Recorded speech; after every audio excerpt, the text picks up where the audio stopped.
ఈరోజు పాండిచ్చేరిలోని తిరునల్లార్ శనేశ్వర దేవాలయాన్ని దర్శించుకోవడం జరిగింది. చాలా అద్భుతమైనటువంటి దర్శనం, అలాగే శని యొక్క అభయము ఏర్పడింది, కలిగింది, దక్కింది. ఇక ఈ యొక్క దేవాలయ విశిష్టత గురించి మీకు తెలియజేయాలనే ఉద్దేశంతో ఈ వీడియో పెట్టడం జరిగింది.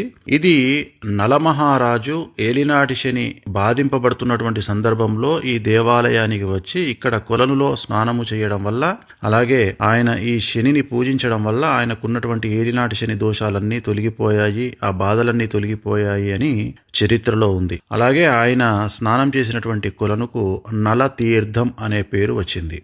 అలాగే ఇక్కడ ఉన్నటువంటి ఈ శివుడి పేరు దర్భారణ్యేశ్వర స్వామి. ఈయన ముఖ్యమైనటువంటి దేవుడు ఇక్కడ శివుడు. అలాగే ఈ దేవాలయంలో ఉన్నటువంటి శనీశ్వరుడు అభయహస్తముతో ఉంటాడు. మామూలుగా ఏ దేవాలయంలో కూడా శని అభయాన్ని ఇవ్వడు. ఈ దేవాలయంలో మాత్రమే బంగారు కాకిపైన కూర్చొని ఉన్నటువంటి శని భగవానుడు అభయాన్ని ఇస్తాడు. అంటే ఎవరికైతే ఏలినాటి శని, అష్టమ శని, అర్ధాష్టమ శని, శని మహర్దశ ఉంటుందో, శని వల్ల, శని దోషాల వల్ల బాధితులు అవుతారో, బాధింపబడతారో వారు ఈ దేవాలయానికి వచ్చి దర్శనం చేసుకున్నట్లయితే, ఇక్కడ అభిషేకం కానీ ఇతరత్ర పూజలు నిర్వహించినట్లయితే చాలా తక్కువ ఖర్చుతో ఈ దేవాలయంలో పూజలుంటాయి. ఒక 400 రూపాయలతో ఇక్కడ పూజ నిర్వహించబడుతుంది. ఆ పూజ చేయించుకున్నట్లయితే శని యొక్క బాధలన్నీ తొలగిపోయి అభయాన్ని పొందుతారు. ఈ దేవాలయంలోని మరొక గొప్ప విశేషం ఏమిటంటే,